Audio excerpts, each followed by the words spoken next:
अस्सलाम वालेकुम, मेरी धरती मेरी दुनिया के साथ मैं हूं नाज़िया अकरम। आज मैं आपको एक हिकायत सुनाती हूँ।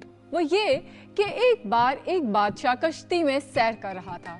उसके मुलाजिम ने पानी से डरकर शोर मचाना शुरू कर दिया क्योंकि वो पहली बार कश्ती में बैठा था। उसके शोर मचाने से तंग आकर बादशाह ने वजीर से कहा कि इस मुलाजिम का कुछ करे। तो वजीर ने फौरी तौर पर उस बेचारे मुलाजिम को रस्सी के साथ बांधकर दरिया में फेंक दिया। थोड़ी देर के बाद उसे वापस खींचकर कश्ती में बिठाया तो वो बिल्कुल अच्छे बच्चों की तरह खामोश होकर बैठ गया। बादशाह ने हैरानी से वजीर से पूछा, ये खामोश कैसे हो गया? तो वजीर ने बताया कि कश्ती में बैठकर उसे एहसास ही नहीं हो रहा था कि ये नहीं होगी तो वो पानी में डूब जाएगा, और अब जब उसे एक बार डूबने का एहसास दिलाया गया तो उसे समझ आ गई कि कश्ती में बैठकर ही वो महफूज रह सकता है, तो वो खामोश भी हो गया। मतलब ये कि हमें भी जानने की कोशिश करनी चाहिए कि हमारे इर्द गिर्द छोटी छोटी आम सी चीजें कितनी अहम हैं। जरा गौर करिएगा। अब नजर डालते हैं आज के प्रोग्राम पर।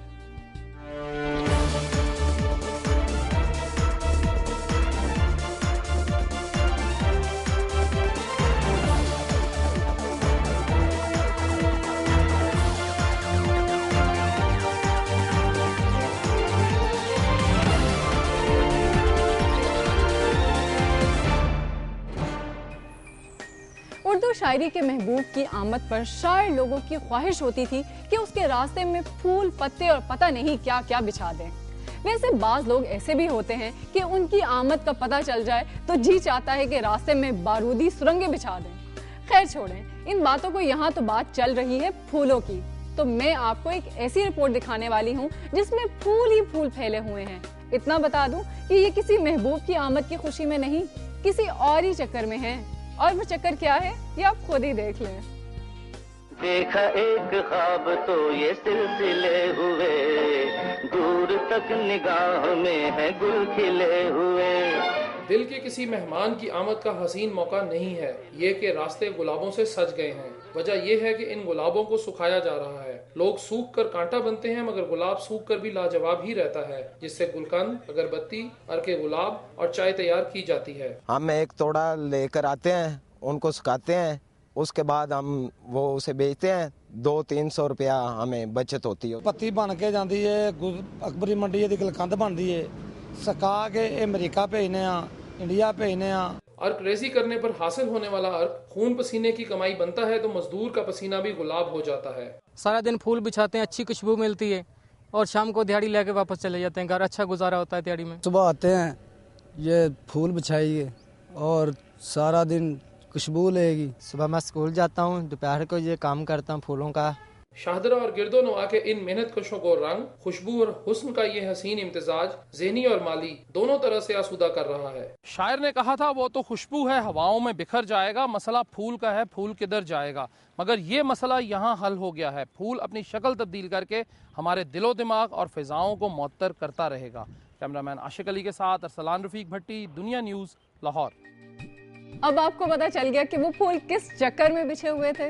अच्छा, आपको पता है कि पाकिस्तान का एक ऐसा जिला भी है जहां चोरी डाके होते ही नहीं हैं। जी हाँ, सुबह सिंध का जिला थर पारकर एक ऐसी जगह है जहां किसी का जानवर चोरी नहीं होता और ना ही किसी को डाके का खतरा है।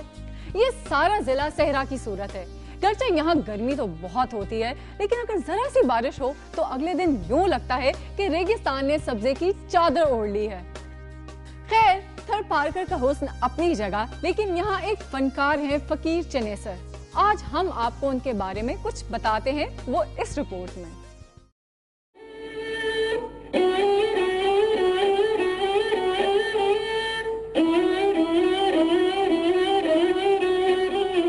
पाकिस्तान के सूबा सिंध का जिला थरपारकर, जो अपने रवायती हुस्न इसरार के लिए मशहूर है, वहाँ गुर्बत और नौखानदगी की सूरत हाल ये है कि 80% आबादी गुर्बत की लकीर से नीचे जिंदगी गुजार रही है।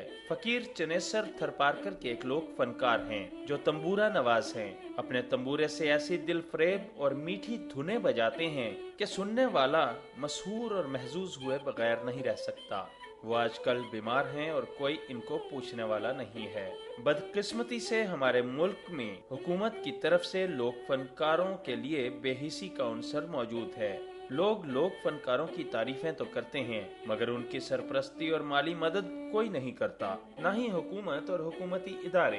लोक फनकार हमारे मुल्क का सकाफती वर्सा और कीमती असासा हैं। हुकूमत को चाहिए कि इनका माहाना मुशाहरा मुकर्रर करे और इनका इलाज हुकूमत के जिम्मे हो, ताकि हमारे लोक फनकारों का तहफ़्फ़ुज़ मुमकिन हो सके।